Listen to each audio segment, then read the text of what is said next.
recording before and also put this. This would be live on Facebook also. So just give me a moment to do that. And then we'll have. You can tag us. You can tag Evolving Education if you want. Right. Sorry. Okay, that I join. think Aditi will take care. I'm not the guy on Facebook. Okay, so yeah, maybe people can tag it and so on. But we are live now on Facebook. So yeah, over to you, David and Luz. Awesome. Let's get started. Let's get going. There are already a nice group of people here, and maybe a few more people may join in as we go along. Over to you. Thank you everyone for joining. This is it's a good crowd, and we're looking forward to get to know you more and to share ideas, because we love to learn from other people, and we see the beauty of learning as a community, as people that each of us has something to bring, and when we bring all those different pieces, we suddenly have such a rich meal to share, rather than just one person being the one that's here to share and to spread their wise knowledge. We pretty much see ourselves rather as communicators, facilitators of a space where people can co-create their learning, rather than the wise person in the room. But this time, Radnesh invited us to share something, so we're gonna try to do that as well. A little bit of a story how this happened. Actually, it was Preeti and Pranav, who we met first, I think was at Summerhill Festival, it might have been, where we presented a short documentary film that we have done recently called Killing Curiosity. They enjoyed it seems, and they told us that we really need to meet with Radnesh and Aditi, and we did so. We were fascinated by the community that you're building, and also how long this has been working on, because it's a big challenge, I think, for many educational communities to run for a long time, because there's members that come out, different perspectives of education.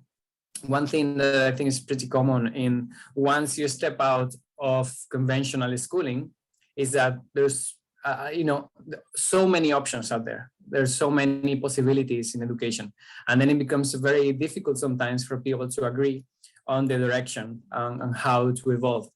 So the key challenge, I think, is to kind of a step back, and rather than setting one single direction, allowing people to contribute and to decide as a community. So I'm sure that's something that you have been working a lot on to make this possible.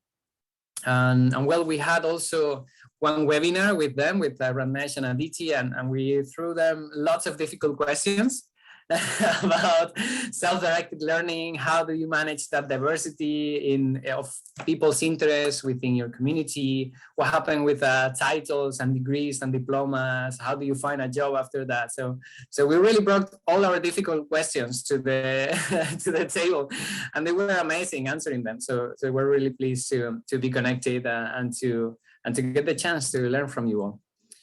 Luz and I are right now in Spain, as he said. We're usually now living in Mexico. We have been moving a lot in the recent years, but found a little spot in a corner of Mexico in the middle of nature that we fall in love with, where we decided to establish ourselves. But right now, we just arrived like a week ago to Spain because we're visiting our family. We're originally from Spain.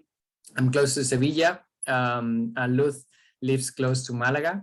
There's actually, I think, a famous Indian movie that one of our friends from India showed us, that was from a group of friends that traveled to Spain on a trip, on a party or something like that. And it did show some of the places that I'm very familiar with in Sevilla, and they did skydiving, I think, close to Malaga. So it was fun to watch that film. But anyways, really glad to be here. Luz, maybe you can continue and tell a bit more about our journey in education. Yes. So yeah, it started, well, I was always really passionate about education, but my mom was a teacher, and she was a high school teacher, and she was like, Luz, do not be a teacher. This is like craziness. So I actually pay attention to her, and I study biotechnology. Was working in pharmaceutical and biotech companies for like, I don't know, 5-6 years. But then I realized that wasn't really my passion. I achieved what it was supposed to be success, but I wasn't happy. So I started wondering, every time I could, I did a volunteering program in some school somewhere in the world, and I was fascinated by it. So at some point I realized that maybe the dreams that I have been following were not actually mine, but what society expected from me. And it came to my mind one question that it was like, what is my passion? What do I really want to do? And the first answer that came to my mind was education. I think education is the key to change the world, and it has a huge potential.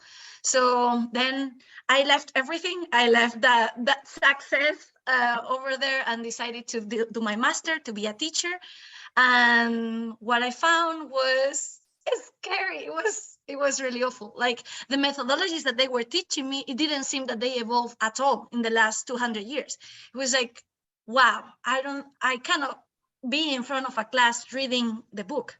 I mean, why do they need me here to read the book? They know how to read.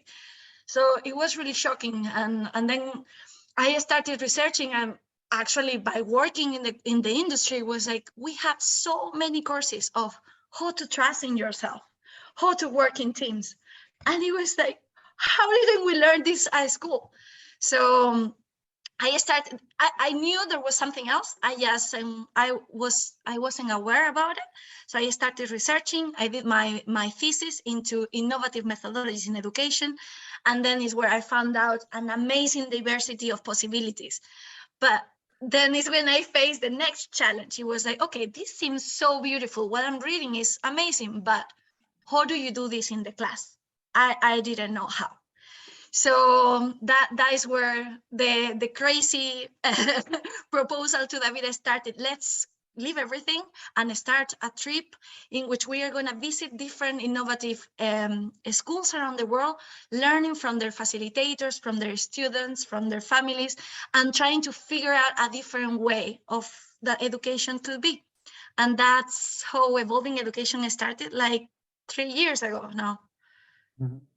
Yeah, nearly 4 actually. And yeah, the more we travel and research and saw these different learning spaces, we were amazed by the maturity of the young people, how they were able to answer our questions, the dialogues that we were holding with the facilitators, and kind of the values that were really widespread in these communities, and that really made us feel that it could be a massive transformation that could spring out from these pioneers of possibilities in education, that we're creating something transformational, something that can really inspire many people.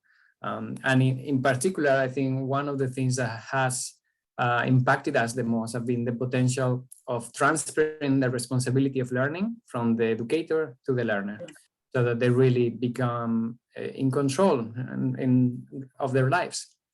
And after that, we have been researching a lot more academically and in theory, in papers, all of this. And there's really so much information that supports exactly this same point of view. I mean, you can look at it from the future of jobs and look at the trends in automation, how every time there's going to be more jobs that can be automated, or the fact that more than half of the people already in the US, at least that's where this data come from, already work on something that is not related to what they studied at university. So it's not that having that degree is gonna, secure you a life that you already know what to do. Or we can look at it from mental health even, and see that 1 in 10 young people have challenges related with mental health, and how is it that as a society we're not working to create a space where we can develop the social emotional control and maturity and development, and see that as a lifelong path to deal with the stress, anxiety, with communication with other people, so that we don't need to revert to conflicts or to live a life that we don't want to live, really. So we were really inspired by all these examples, and then we really wanted to share them with more people. We started doing lots of things, writing blogs, creating videos on YouTube, giving talks at universities, and going to schools and different places.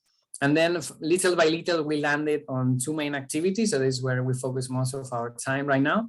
One of them is developing these audiovisual stories, because we see the power of stories to really connect with people's emotions and to help them create awareness about something that they might have not known before. And this is how we are right now working actually with a couple of producers to develop a feature documentary film. And we're going to share with you a short film that is called Killing Curiosity. That was one of those projects that helped us see that potential when we started sharing it in education congresses. And the other part is developing trainings for people that want to move from awareness to action, and that want to develop the tools and the mindset and grow in a community of educators that are questioning what education means and what they can do in their own communities to transform them and to make them more human, really. So yeah, that's a little bit about us. And now I think, unless you have some question at the moment about our lives, which are not that interesting, even though we moved a lot around the world, I would like to share with you the link to this short film, Killing Curiosity. We have it on YouTube, so that each of you can watch it independently. Please activate titles so that you have them in English, because there's Spanish and English in the film.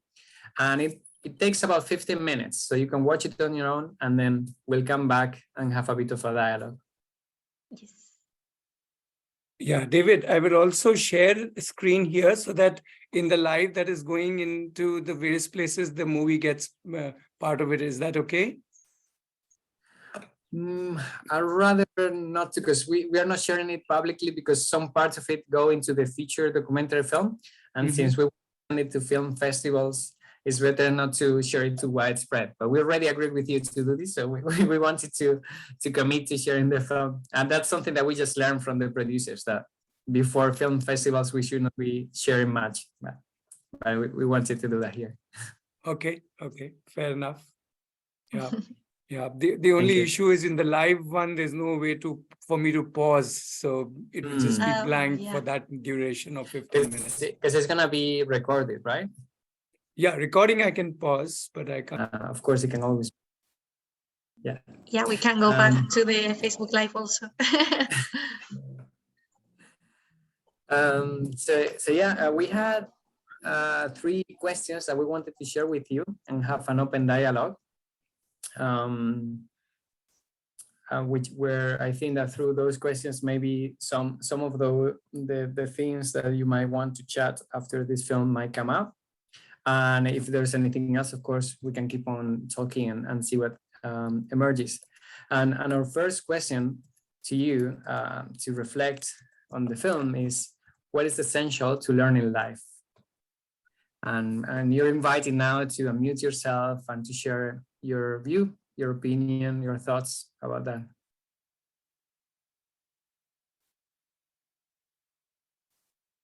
Oh, and for the people asking in the chat, so the video is both, the sound is both in Spanish and English, but the subtitles are available in English, so you can always activate the subtitles. So yeah, coming back to the question, what is essential to learn in life? Please just throw your thoughts.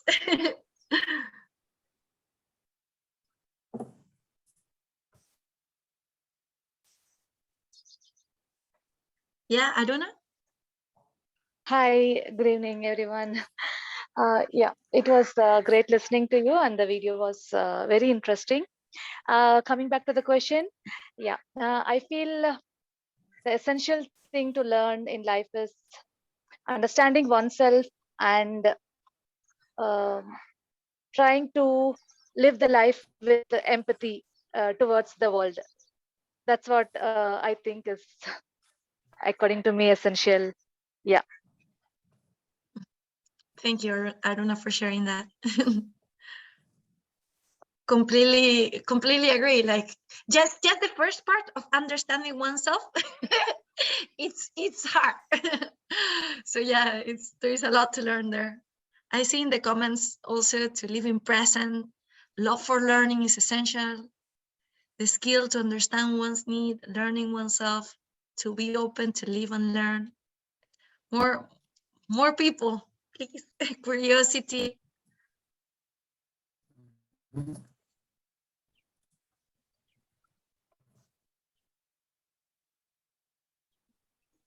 I feel my own interest is important, very essential in learning anything. Yeah. Yeah, how to learn. Someone wrote there, how to learn anything you want to learn, having that self-confidence to actually follow your dreams. And lately I have been thinking also about humility, because maybe one person you can be all the self-confident that you want in your life, but if you are not humble, maybe you don't see the learnings that are in front of you. So humility is something super important also to be able to learn from others and to keep sharing those learnings with other people. More And things. I just want to add, since you brought up humility, Luz, that interestingly, humility comes out of ignorance, not out of knowledge. When I'm knowledgeable, then there is no humility. But when I don't know, that's when humility comes. So children are very naturally more humble than we are. Yeah. Yeah, and one more thing, Ratnesh, is we have to differentiate between humility and giving respect. In Indian tradition, I feel we sometimes compel kids to give respect without even knowing the real knowledge of what is actually humility. Yeah, that is also. Yeah, I see someone grow gratitude also. That's beautiful. If I can say something here. Sure. So the question is, what is essential to learn in life? I mean, my personal thinking is it would depend on a lot of factors. It would depend on who I am, where I am, what I'm dealing with right now, right? So it might probably keep changing. So if I'm in Afghanistan right now, or if I'm in Ukraine, or if I'm in Japan or in the United States, what is essential for me to learn would be different. And also as I age, and my situation changes, probably it will change. So I guess there will not be a static answer to this question. Exactly. And that's one of the important things that sometimes is really hard, or sometimes people feel so much pressure to find the right, like we try to implement an educational system that works in all the world. And there's so much diversity, so many different ways of living, of learning, of doing things, of being oneself, that it doesn't make any sense that we establish what things do we have to learn and establish things that we are supposed to complete. Actually, that diversity is the beautiful part, and adapting to all our different contexts is essential.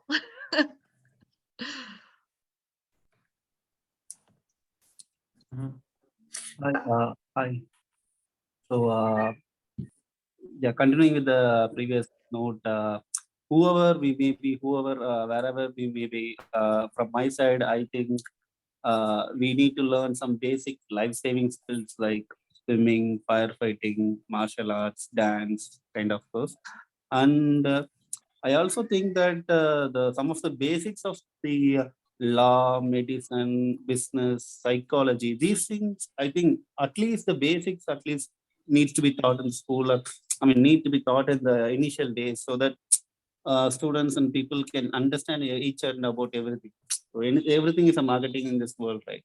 So at least we need to know the basics of marketing so that we can understand, okay, what are we seeing in the TV, what are we seeing in the etc. So we need to at least to get the basics of how we different business, etc.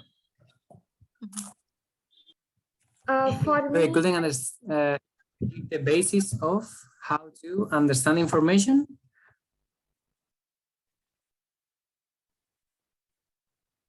Sorry.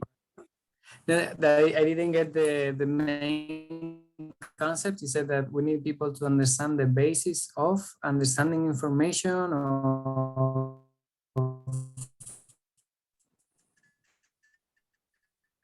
questioning. What basis? Yeah, basics of psychology, human psychology, basics of law, so that we can see each and every marketing is based on this. Human psychology. Say people want to sell something using some of the psychological tricks. Okay, so we need to have a basic understanding of psychology, so to have a better life. critical thinking, to be able to question also Okay, I that status understand you. quo, no? Yeah, if you have the basic understanding only, then we can pose questions, right? Yeah. Mhm. Mhm.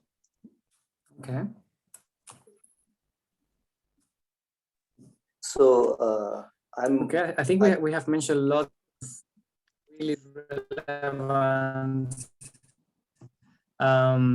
skills and abilities of everyone. I don't know if you can hear me or I'm frozen. You're a little bit cutting down. Yeah, your voice also is dropping.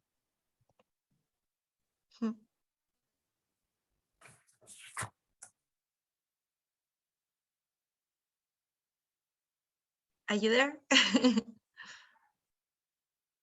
Yeah, maybe he's not. He's frozen. He dropped. Okay, so this is a super complex question, and as I said, there are many.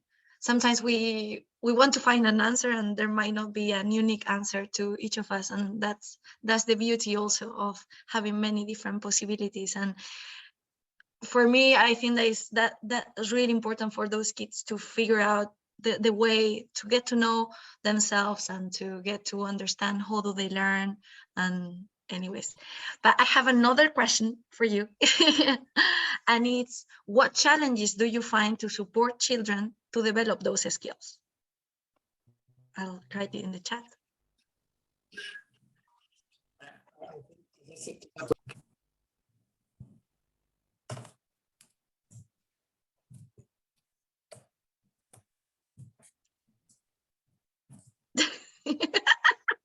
Myself. Oh. See, I just said we need to have a basic understanding of the law, medicine, everything, right? So basically, on that note, what challenge, if I say so, I have the challenge of getting the simplified availability of the contents. I mean, the basics of law, basics of medicine, basics of psychology, basics of business, whatever it may be, simplified, understandable content that is available for the child to understand and interpret. Okay, what's there?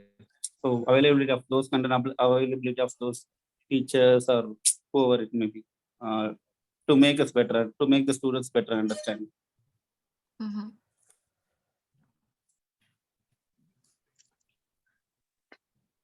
Thank you, Balaji. Someone else want to contribute? Yeah, Aruna here. Yeah. Right now, what comes to my mind is one is time, time to understand the kids, either it is parents or facilitators. Unless and until we have leisure, uh, if we are running for something in our life, we certainly will not be able to understand the kids completely, and to give what is best for them. And second thing is financial situation. If someone has to figure out what they have to do next for for their meal, how can they even spend time for the kids? And also, how will they be able to provide the required environment, including the modern facilities and everything in the present world? I feel time and finance are the two main challenges that comes to my mind immediately. Thank you. Mm-hmm. Thank you, Aruna, for sharing that. I agree. Someone else want to share? Hi, yeah, this is Sukanya from Bangalore. Nice to be connected to you all. So what comes to my mind, and I've been thinking about this for quite a while, is the main challenge, at least for me now that I'm thinking, is uh, opportunities as well as space for children to explore and learn in their own way. And what I mean by that is, in today's world, right now, most of us live in gated communities. So we're restricted into one particular area. And then again, within the gated community, we live in our own houses for most of the time. Unlike old times where, the community used to be more open, children used to go from one house to another, then just go. And then there was no prior date set up or anything of that sort. People used to just share their life. whereas now you're restricted in a space. You're not also exposed to a lot of natural spaces or green or whatever, right? We all live in cities. Then you only get to go to the playgrounds or play schools or schools, and you kind of have a restricted setting where everything is set up for you. It's instructive. The environment is instructive. You're told what to do at school. Then you come back home. You're told what to do at home. We really don't have the opportunity to, the children don't have the opportunity to kind of just learn by themselves, live in their own space, and explore the world in their own senses, right? It's all prepared for them. It's all set up for them. So that's what I feel is the most important or the biggest challenge in today's world. Yeah, thank you for sharing that. I think that that's a super important point. I think that our societies have become, I think individualism has been kind of grounding more and more, like, not grounding is not the word. It has been kind of either imposed, or we have received all that information from the marketing and all the world that we live in, and that communities have been deteriorated a lot. And before, maybe we used to live more in a communitarian way in which everybody shared more stuff, and and it was easier to go from one place to the other to learn. And those cities, for example, they are completely adult centered. There is not many space for kids to move around. And yeah, I think that that's a really massive challenge, that the part of individualism versus community, individualism is kind of being more heavy and more heavy every time, and we feel more isolated, even though we are surrounded by more people. Someone else wants to say? I see some comments also. There are too many now. I see Pranav grow, assuming that as parent, I can only impart that understanding, or he's purely our responsibility, rather than that operate with belief that child can gain it from surrounding or world at large is full of gifts. It's only about initiating those interactions and live with less anxiety and fear. That's a really important point. Like, every time anxiety and fear is kind of what is driving all the information that we receive. So it's way more difficult to live out of that. So yeah, I think that, well, that's my opinion. Coming back to those communities and building those communities of people is super important to be able to survive in a way that freedom can actually be. Someone else wants to say something? I want to ask one thing. Suppose Sure. when we are supporting children, we have reached some conclusion, and we are jumping to conclusion, and we are not patient enough to wait when they are evolving. They will take their own time. Yeah. So it becomes a challenge for us to wait there. Yeah. To be patient. Yeah. And let them evolve as per their speed. Yeah, I agree. This is one. Every time I think about, I'm writing all the stuff that your guys are saying, and it's like so many things are related to the way that we have grown up in the schools, like individualism. We have developed our identity in our class, but we haven't learned to collaborate with others, to talk to others in a normal way. So that end up, we create our individuality and our identity, but lost that ability to interact with others. How can we create new realities if we are not able to interact with others? Then patience, like we are at the school, we are all the time comparing, competing with others. So like, we see that and we feel that stress, or my kid not is doing as is supposed to be, or I'm not getting the marks that I'm supposed to have. So that all that stress, there are so many patterns that we have learned and that have gone with us during a lot of time, that now we have to unlearn and question, and that's super hard. Yes, definitely. And I was telling that we are going with association. Suppose someone is going to school and college and they had fun, but was the fun there in the classroom, or was it due to friendship and meeting others? So you can do it anywhere else when you are interacting with anyone. So when you are going and meeting so many fellows, then that will give you a different experience. But it is not necessarily linked with the schooling or traditional college system or something. Yeah. Mm-hmm. Yeah, we were interviewing in the city of Mexico just before coming some unschooler girls, and one of them was like, "You know something? If they oblige us to play Minecraft all the time, we wouldn't want to play." And it was like, it's true. Like when we are obliged to do things, it loses the point of you don't want to do it. That obligation, like if they will oblige us to play, we will stop playing. So yeah, it's having those spaces to leave people to be able to take their own decisions. And for example, by playing, they can learn so many different things. They can learn to negotiate, to control their emotions, to collaborate. I don't know, there are so many.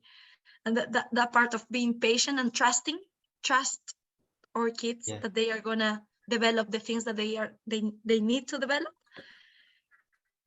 It's something that is really hard for us because no one trusted on ourselves before. So now it's really hard to trust on others. Yeah. So yeah, it's someone else wants to share something else.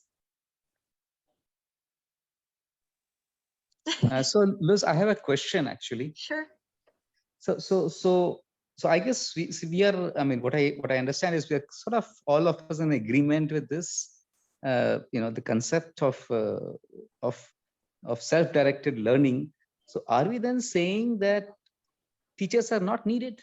We don't need anybody to teach us? No, you can decide. That's the thing, that it's not that we eliminate teachers, is that the fact that you can choose, and you can go and say to someone, hey, I would like to learn about this. And that person, that facilitator is going to support you in that process. It doesn't mean that you are alone. It means that you can choose with who, when, how, and that person is going to be there to support you in all that process. Yeah, but that flexibility, I don't think most teachers would be willing to do, right? I mean, they would have a structure. They would say, if you want to learn from me, I want you to follow this structure, right? Yeah, but that's the thing. Like, is there that person, that teacher has the magic solution for everything? Does it know everything? Like now, the restriction is not information in the world. There is information is available. What we need to learn is how to take those decisions of what I want to learn. How do I learn? And I mean, Ranesh has in his interview, he has like millions of examples of how he managed all that diversity in the class. And it's amazing because it is possible, because you are now they are taking the responsibility of their learning, which is magical, because once that they take that responsibility, they start compromising with the things that they have decided to do. That blew my mind. At the beginning, when I started the trip, I couldn't believe that. It was like, no, come on. And then I saw the kids and it was like, oh my God, this is some weird, strange magic. And it's not, it's the fact that once that you take control of your life, you everything depends on you. So you're gonna do it. If you want to learn about, I don't know, I have an example of, I really like astronomy, like super like it. But when there was an atlas there is an atlas over here in my home. And I remember when I was a kid, I used to pass the pages and watch and look at the pictures, and it was amazing. It was like, wow. I never read the book because that was what I did at school. It was like, no, that's for school. I am not gonna do that. And yeah, I kind of ignored that passion for many years. And now when I got old, I decided, actually, I really love astronomy. I want to learn. And I started learning about it by myself. And that's the thing, like what you want is not to develop kind of a fear for learning, but letting them to follow that passion for learning, because what we are really here for, I mean, humans learn. We come to the world and we start learning. We learn to speak, we learn to walk. That's intrinsic from I think, humans. So the most important thing is not to break that passion to learn. And you get that by respecting decisions. Like, And something beautiful here, I think, is that we don't need to, because it sounds as if when we say self-directed learning, that it means that I'm alone in the world and I cannot speak to anyone. And it's completely the opposite, is that, and I can now learn from anyone, from everyone. And teachers are useful as well, of course, and people that have knowledge about the specific aspects. And when Luth decided to learn about astronomy, she took some online courses about astronomy. There were some online teachers there that were sharing their knowledge. And it was a decision that she took, and then she followed their instruction and the structure that they decided in the classes. Actually, we find that in many democratic schools, the classes per se don't work very differently from a traditional school. They have math and languages and things like that. But the kids are in control of how the school runs and which classes they want to go to and how they're going to organize themselves. So they go and test some of those classes, they sit in them for a week, see whether they want to commit to them, and then they sign up for them voluntarily. So they are decided they want to learn about that. And that's a very powerful thing to do. Even if you're going to be the rest of the year following that math lesson, you have decided at the beginning of the year that you wanted to do that. And that's a big change that can take you to then take many other important decisions in your life by yourself. That's a very important point you brought up there of commitment. So the child decides, or I decide, forget the child, I want to do open learning. So I decide that I want to commit myself to learning, say, astronomy. And then when I commit to it, say 3 months or 6 months or 1 year, I be there for 1 year, right? I mean, what I'm saying is, see, this is one of the challenges which I am facing with my daughter. She's just 11 years old. Today she wants to do something, and then she doesn't have that staying power. She doesn't have that commitment. After a few days, she doesn't want to do that anymore. And then it keeps changing and changing. And then at the end of the year, she has probably learned a little bit of everything and doesn't know anything So I get your point. If it's the child commits at the beginning of the year, or any learner, I commit astronomy, and I say 3 months, and then I do it. Yeah, that's a good middle point. Instead of being into chaos or completely structured, you have a middle point of some commitment. Thank you. You're welcome. And for that, I think it helps a lot to do things in teams. In like something that works in some learning spaces is use the SMART methodology. So it's specific, measurable, attainable, and time focused, which is just a way to define objectives. And then when you meet with a group of learners and you all agree that you're going to learn a particular thing over the next month or 2 months, and then you agree with that group. So there's kind of a responsibility to each other to support each other in that learning path and to commit to it for that period of time. And that way there's a possibility to have a reflection about it, what worked, what didn't work, what can we do differently. Maybe one thing that they want to do differently is the time commitment. Maybe they want to change that and being able to change every day. That can be an exploratory phase as well. But that's, as a suggestion, something that might help to agree with other people as well, how to go about. And in addition to having some space for ourselves independently, because we were saying before that patience is something that it's hard to develop for ourselves as adults. Yeah, so in connection with Santosh's point, I was thinking like the 1 year timeline. So who keeps the timeline? Like you are trying to measure how much your daughter learns in a year. So so why should we even restrict your gauge with that a year? Maybe, as she was telling, she would learn astronomy after 20 years when she is interested. So yeah, that's the whole point of open learning, right? Giving them the freedom and the timeline when they want to do what to do and how long they would want to take. Yeah, that's what I think. Yeah, I think, yeah, like for example, when we commit to a project and For example, the movie. I have committed to the movie. I was working crazy for a year in the movie and I was stuck. So I needed to stop and change the focus and then going that way. And now I have come back to the movie. We do that ourselves too. Like we don't fully commit to something. I mean, if we want, we can, but sometimes we have enough and then we change and like have that adaptability or flexibility to decide, okay, maybe now is not the point, it's not the right moment for that. I'll do another thing and come back to that whenever I feel I can keep going. If I'm interested, because maybe I started, I didn't like it, and then it's okay to change and to do something else. Yeah, I like what you're saying, like I personally felt that as a child, I was into a lot of things, like almost all departments in my schools and college would know my name, but I never stayed in one place. And I think somewhere between exams and like getting to higher classes, I got lost. And only in the third decade of my life, I realized that, oh, I used to sing and I used to dance.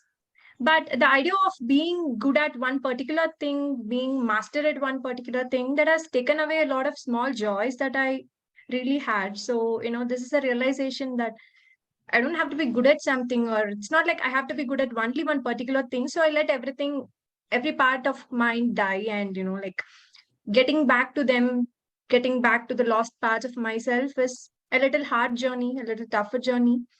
And so I think, like I liked it when Ratnesh asked, who decides how much of commitment is a commitment? Of course, the one, Yeah. And thank you for Yeah. that, Avinaya. It also reminds me that it has happened to me as well, because I had this integrated this sense of productivity. I only could do things that were productive, that were aimed towards having a job or getting another title, or another diploma, or a higher salary.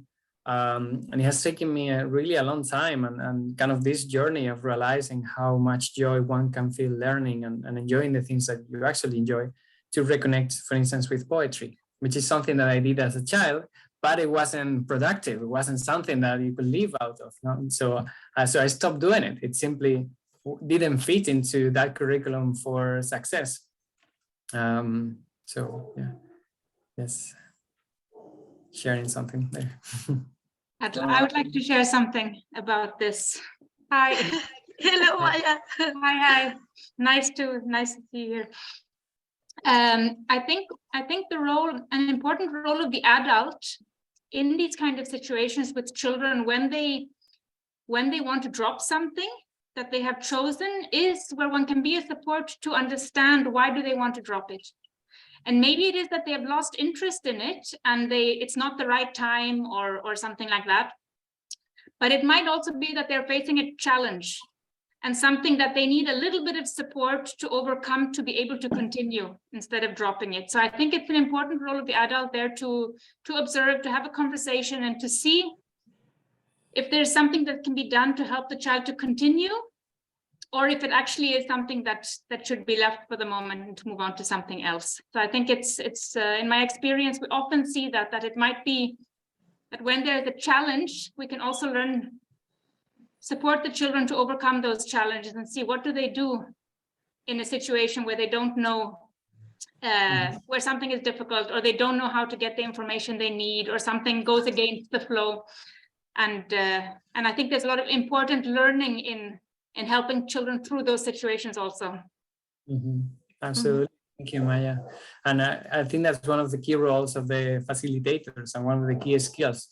On one hand, to develop the safest space so that children feel that they can express what they really think and what is really going on within them. And then to be able to ask those open questions to help them reflect and find out, actually, I found that this particular topic I'm not interested at all into, or it is that actually I fought with one of my friends and he's involved on the same thing and I just don't want to see him for now. That's completely different things, right? If we don't reflect on them and have that space. So thank you for sharing that. Really valuable.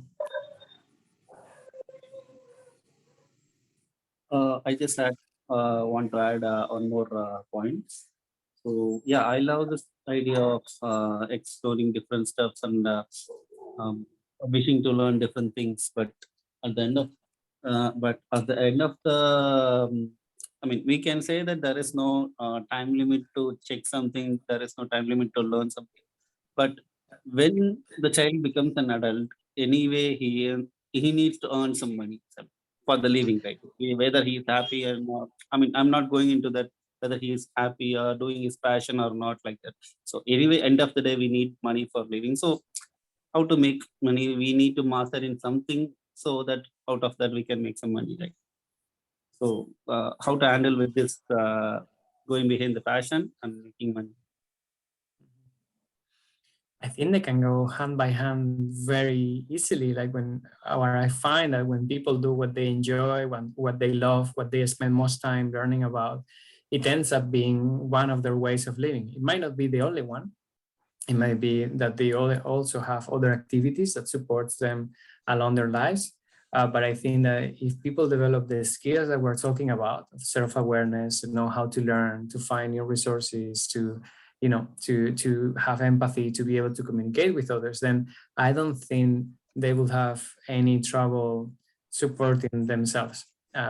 Thinking that, I mean, in a way, I think that many of the challenges that we face when we try to make any change in any aspect of life, not just on education, but anywhere, it's a mindset of abundance versus scarcity. When it tends towards scarcity and we see the problems and the fears and what could not work, it's very hard to change because all those things are blocking us from trying. When we see the world from lenses of abundance, of there are possibilities for everyone, there are resources for everyone, people are going to be able to find their passions and a way to live out of them, then it's easier to start taking those steps that actually help you to materialize that vision that initially was just a thought into something that becomes more reality. And I think that there are many examples of this, of how people have been working through their lives to be able to work on something that they enjoy, or that they found alternative activities that were connected with their passions one way or another. I don't know if I don't think it's a question that has like one answer. It's like how to make money for, for 8 billion people on the planet. But I think what we're aiming here is to support children to develop into fully rounded human beings that can be happy. And one part of being happy is satisfying your material needs, food, shelter, all those things. And that if they develop those skills that we have been talking about, we're pretty sure that they will be able to do so. David, just a quick announcement. So this meetup is normally till 6:30, and some of you may have joined also to know about Aarohi. But today, since David and Luz are here, we would like to extend the discussion till 6:30. And if people have questions about Aarohi, maybe request you to join in next Saturday, and we can have more discussion on Aarohi next Saturday, and let us interact with David and Luz today. I hope that's okay with everybody. Thank you. Or if they want to ask some questions to you, that would be fantastic as well. We can. No, let's leave it today to you two today, and questions to me later, next Saturday, next, and so on. Hi, David and Luz. I would like to ask something. From your experience, I would like to know, like the children who have gone through this journey. Some of the examples, like what are they doing now? Mm-hmm. Okay. There's been some studies on this, and it depends as well, very specific on the geographies and which population they took to make those studies. Like one of those made in Sudbury School, which is a self-directed democratic learning center, pointed out that 80% of the kids that went to that school ended up getting a university degree, but then 90% of them were working on a field that they identified with their passion. Those are kind of statistical numbers. But we can also look at specific cases like the one I think over here in Aarohi. They have two great examples with the son and daughter of Radnesh and Aditi, because they have gone through that open learning, and they have also managed to keep on going with their lives. And as young adults, they're identifying how they want to live their lives in a way that is sustainable, but it's connected with their passions. So yeah, I don't know, Luth, if you have any other thoughts. No. Okay. I mean, we can put particular examples of the people that we have met, but yeah, they could be really singular. Like the statistics that, or the studies that have been done, is the one in Sudbury School, and yeah, it was 80% ended some up. other places like Summer Hill School has been running for 100 years. They just made 2 years ago their anniversary, and of course, people out of there, you know, in any field that you might think of. Like I remember one of them that was an English teacher in Japan, out of one interview that I watched recently. But in any field of study or work along 100 years, there's going to be people that ended up in those places. And this is something interesting, because I mentioned university, and it's like, aren't we talking about running away from universities? Not necessarily. I mean, that's just one path. If people find out that what they want to be is medical doctors, and they know that to be medical doctors, they need a degree in medicine, then they will work out to how to get into medical college and to get their degrees and so on. And they will be fulfilling their passion to work in health at the same time that they find a way of living.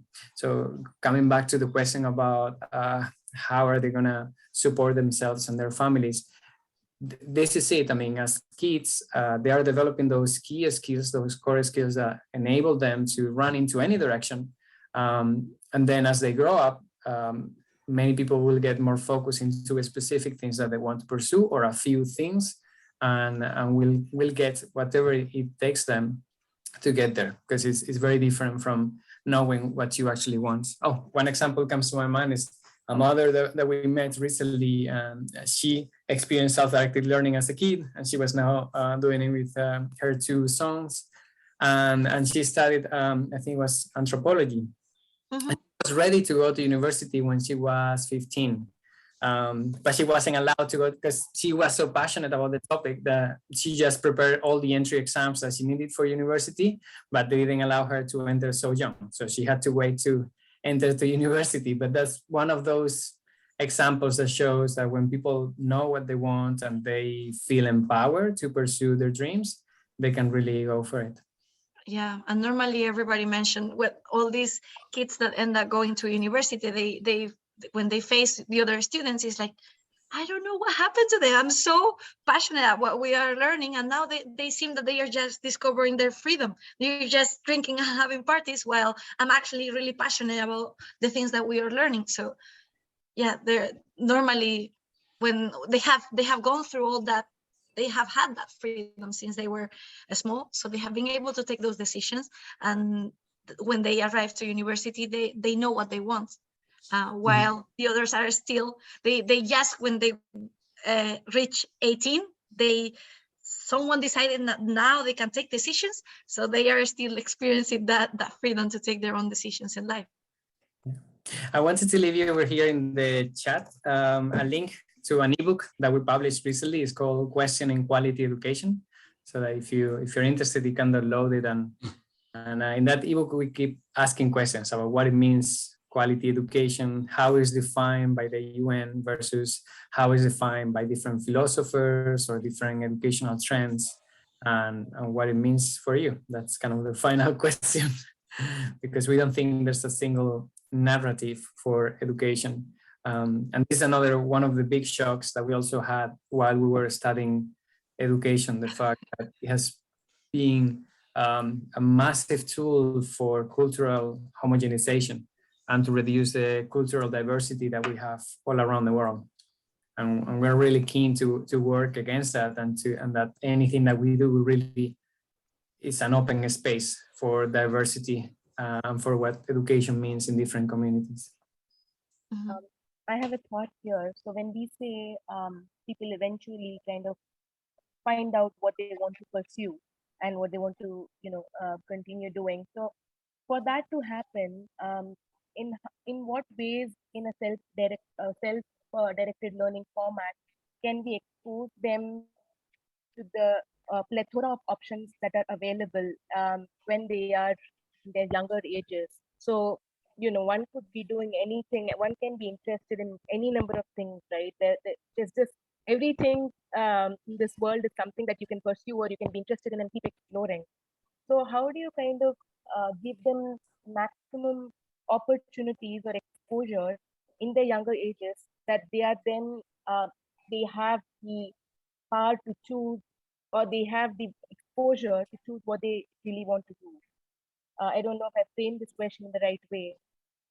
I mean, only when they know that options A to Z exist will they be able to pursue any of that further, right? So how, as educators or as parents, how do we ensure that we provide them with the exposure that they deserve to get? Yeah, that's a tricky question, and let me bring it back to you by answering, what exposure do you think that we need to get as when we are young? Sorry, the question is what exposure we need to get when we were young? Sorry, I didn't get Yes, because you were asking, how do we ensure that they get the exposure that they need? No, so if we go back then to asking within that question, what is the extent of the exposure that they need? Do they need to know about every possible job that exists? No, I don't mean the job.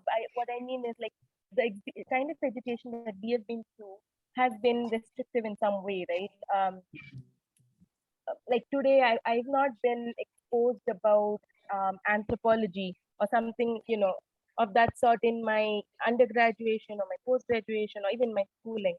So without that kind of exposure, how would I know if I'm really interested in something of that sort or not? So I'm taking a very small and specific example. So we can agree that there is a number of things that one can be interested in. And maybe this is, you know, hyperbolical, but I just kind of am trying to wrap my head around what is the limit of exposure that one can give as a parent or as an educator to our children, so that we make sure they are well equipped for the choices that they have to make. Yes, and I think that this is a fear from many families that take this approach of how can I ensure that they get all that exposure. And we have brought this question actually to some communities of mothers that we met recently, and they were disagreeing with the whole question altogether, because they thought that life itself is already presenting to their children. And this is not my own reply. I'm just bringing back that conversation that, with them, a group of unschooling mothers, and they told us that they're just living in their lives, in their communities, with interaction with the people that they were interacting already, was already presenting them with the diversity of exposure that they will experience in any normal life. That they felt it was a race without end to try to expose them to all the things available, and that kind of put a massive pressure on them as mothers, but also on the children to have to pay a minimum amount of attention to each of those things that they were bringing to them. And that caused lots of clashes, because when you spend lots of time, looking for museums, for people that are experienced into different fields, for planning trips, to bring books, to look for documentary films, and then you find that the kids are not interested into those things because they're coming from outside, then that's very easy that leads us to conflict, because we think, why am I putting all this effort if they are not really appreciating it? Yeah, so did you want to say? Yeah, I want to say something else. Also, I think this comes from this, because the world has been divided into subjects, right? We have to learn history, we have to learn physics. But for example, like if we look at the sun, what is the sun? That's a question that any kid can ask, like that curiosity is in them. What is the sun? What is it? You can go for physics, you can go for astronomy, you can go for history, how different societies and communities have interpreted the world. Like from one single question, we can go through so many different subjects and so many different things. Like it's endless, really. You can connect one question with so many other stuff. So asking those questions to the kids, and okay, so helping them, being with them through that questioning, I think is what is essential, because they will start asking the questions that they need to satisfy that curiosity, and that will go through. And as a facilitator, you can offer those connections too. Like you can go with them, and maybe you can propose things, or they will keep asking other questions. So, like, the summary is that the world is connected. Like, it's not divided into subjects. Like, everything is related to everything. So we can get that exposure by following our own curiosity. Maybe just to kind of something that you can do, like, rather than bringing things, which of course, if are things that you're interested into, of course, it's fantastic to share our passions with the people around us, with the kids as well. But one of the key skills here will be, rather than bringing content, would be to helping facilitating that questioning, which take us to one of those core skills that we mentioned at the beginning, which is to learn how to learn about the things that we want to learn.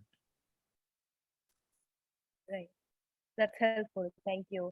And I just like to also take a minute to share my experience from one of the other conversations that I had that was being led by Jinan KD.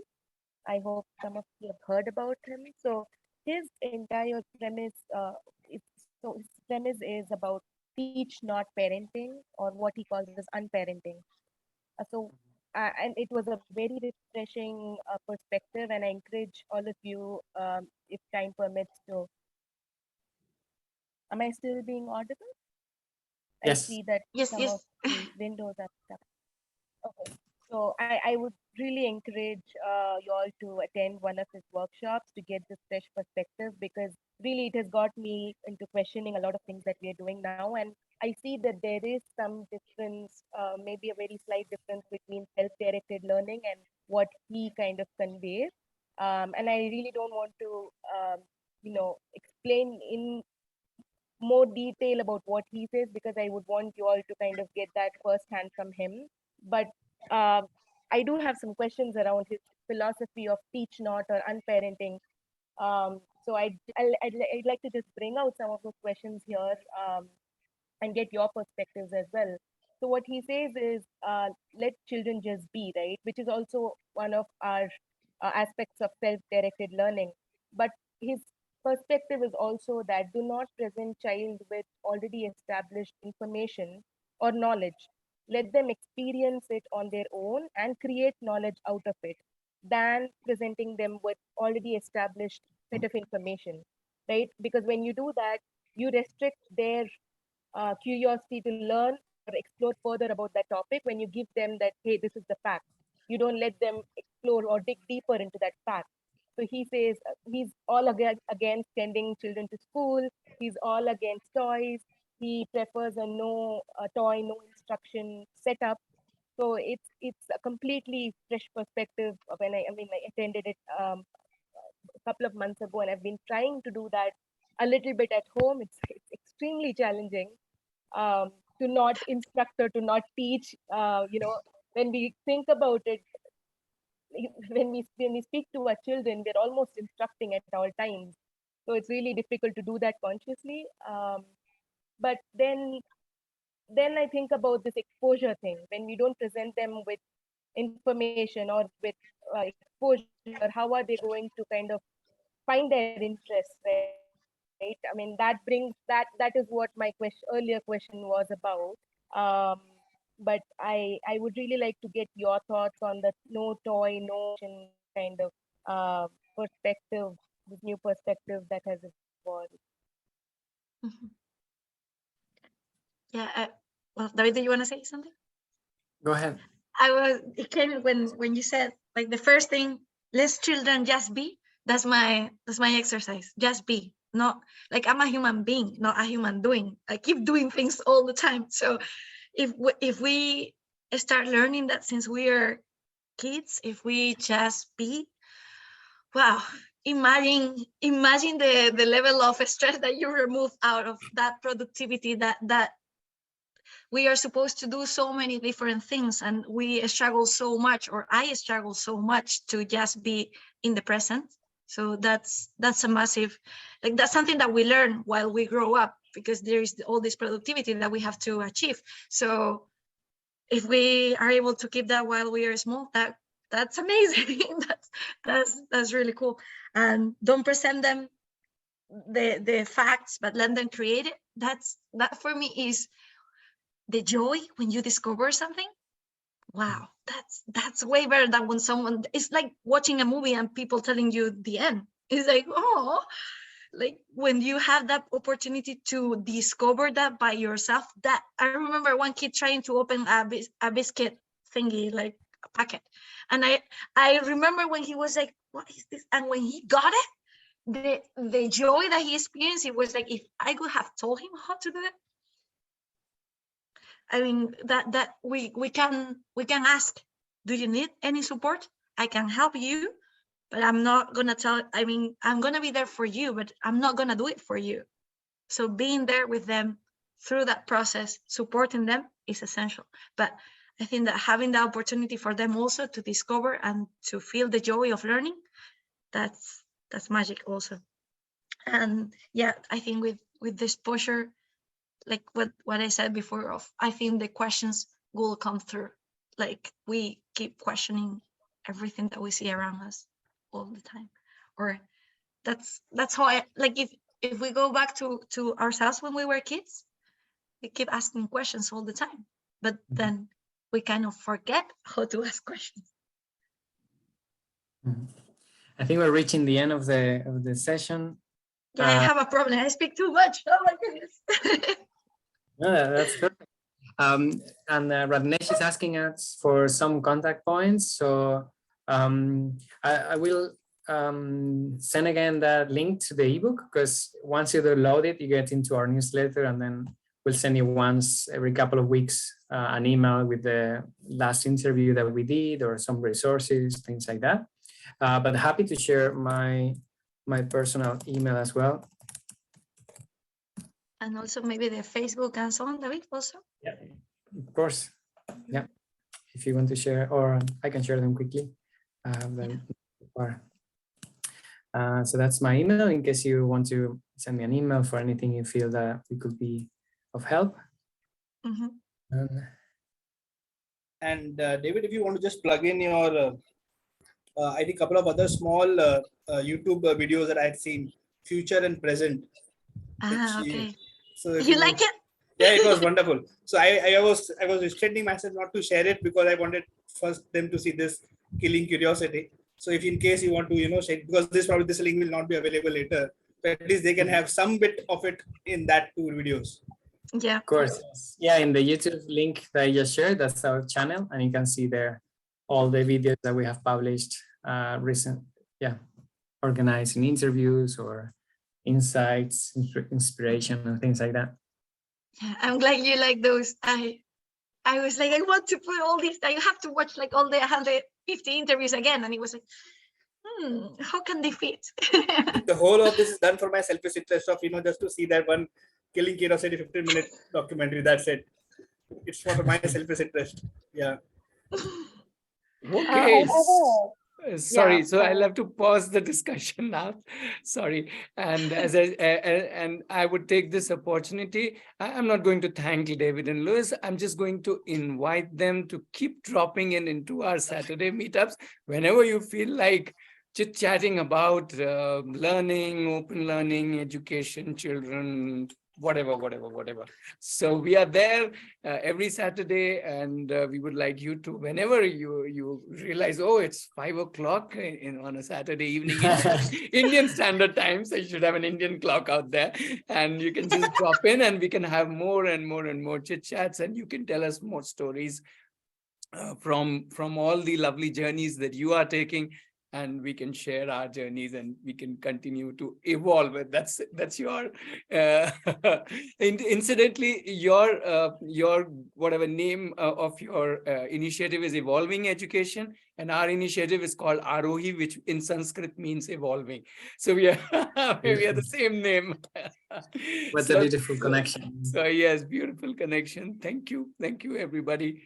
And thank you, David. And everyone, thank you, Pranav, for organizing all of this. And Thank you so yeah, thank you. We'll be there next Thank Saturday. you, everyone. Thank you. Yeah, Ganesh, yeah. can I have a minute? So actually, Sorry, I will need to HomeSchooling pause it here. Sorry, and for we'll those need to who don't close it want to here. attend. No, it doesn't work like that. Then it goes on and on. Sorry, we fix the timings and let's just abide by them. There's always an opportunity to discuss. Please come next Saturday and next Saturday and next Saturday, every Saturday. Yeah, right. So we've been there for last 2.5 years every Saturday. So there's a lot of time in the world, right? Yeah. Thank you, everybody. Have a great day. Thank Yeah, you. bye-bye. Bye-bye. Bye bye.